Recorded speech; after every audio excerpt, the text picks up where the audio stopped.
भगवान श्रीकृष्ण ज्यांनी सगळ्यांचं दुःख ओळखलं, ज्यांनी द्रौपदीची हाक ऐकली, ज्यांनी अर्जुनाला गीता सांगितली, पण एक दुःख असं होतं जिकडे भगवान श्रीकृष्णांना कळत असूनही नाईलाजाने दुर्लक्ष करावं लागलं.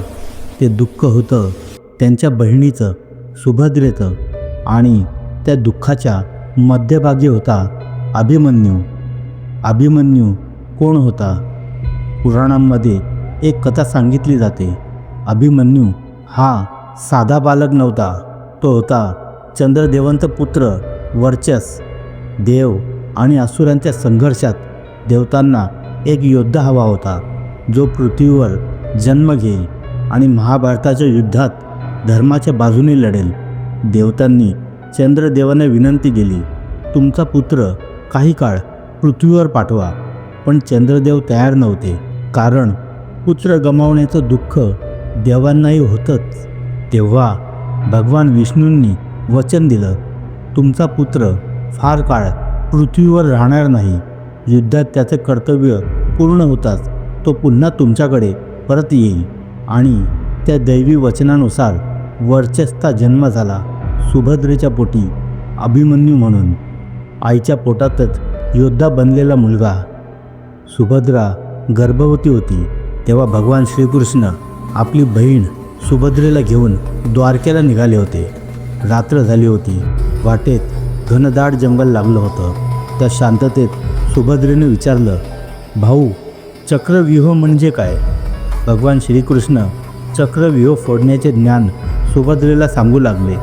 कथा ऐकता ऐकता सुभद्रेला कधी झोप लागली तिलाच कळलं नाही.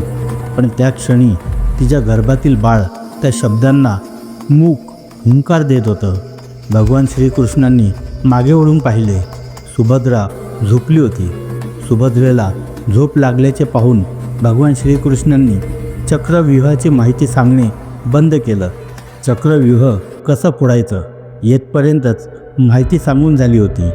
चक्रव्यूहातून बाहेर कसं पडायचं ही माहिती शेष राहिली. कदाचित दैवानेच ही नीती आखली होती. पुढे काय घडणार आहे याची कल्पनाही त्या क्षणी कुणालाच नव्हती. पोटात असलेल्या अभिमन्यूला तेवढे ज्ञान प्राप्त झाले जे त्या क्षणापर्यंत सांगितले गेले होते. सुभद्रा झोपली खरी, पण पुढे आयुष्यभर तिचं रडकं नशीब जागं राहिलं. महाभारत युद्ध सुरू झालं. पांडवांना मदत करणाऱ्या विराट राजाच्या राजधानीवर शकुनीने रात्रीत सैन्याची एक तुकडी पाठवली होती. सकाळी ही वार्ता कळताच भगवान श्रीकृष्ण अर्जुनाला घेऊन त्या आक्रमणाचा प्रतिकार करण्यासाठी निघून गेले. इकडे कुरुक्षेत्रावर चक्रव्यूह रचला गेला. सगळ्यांना माहीत होतं अभिमन्यू पूर्ण शिक्षित नाही, तरीही नाईलाजाने त्याला आत पाठवलं गेलं. कारण चक्रव्यूह फोडण्याचे ज्ञान फक्त अर्जुन आणि अभिमन्यूकडे होते. पण अर्जुन उपस्थित नव्हता. अभिमन्यू चक्रव्यूह फोडून आत शिरला आणि जे घडायचं होतं तेच घडलं.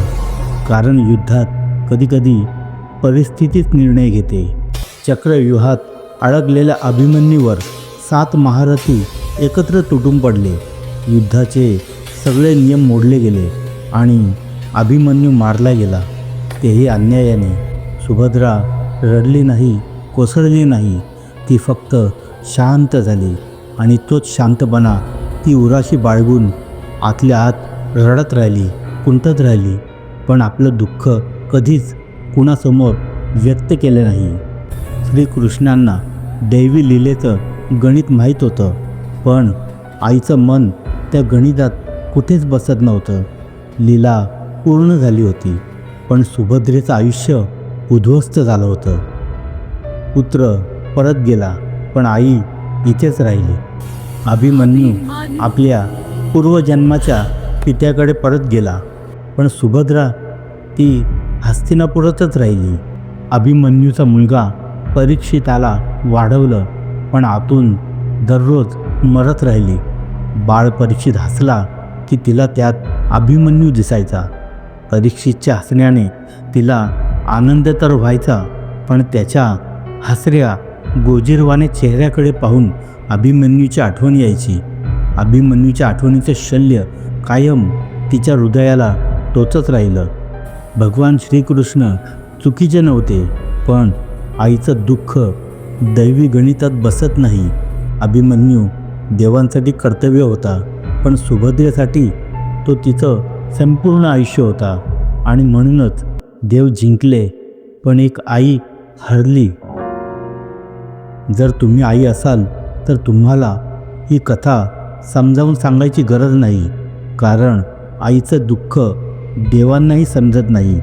ही कथा पूर्णपणे पौराणिक कथांवर आधारित आहे. जर आवडले असेल तर लाईक करा, शेअर करा. तुमचा अभिप्राय कमेंट्स बॉक्समध्ये अवश्य कळवा. अशाच कथा ऐकण्यासाठी आमच्या मराठी तत्त्वज्ञान बोधकथा या चॅनलला सबस्क्राईब करा. बेल आयकॉनला प्रेस करा, म्हणजे आमच्या नवीन व्हिडिओंच्या नोटिफिकेशन्स तुम्हाला सर्वप्रथम मिळतील. पुन्हा भेटूया अशाच एखाद्या मार्मिक कथेत. तोपर्यंत आनंदी राहा, सुखी राहा हीच ईश्वरचरणी प्रार्थना. नमस्कार.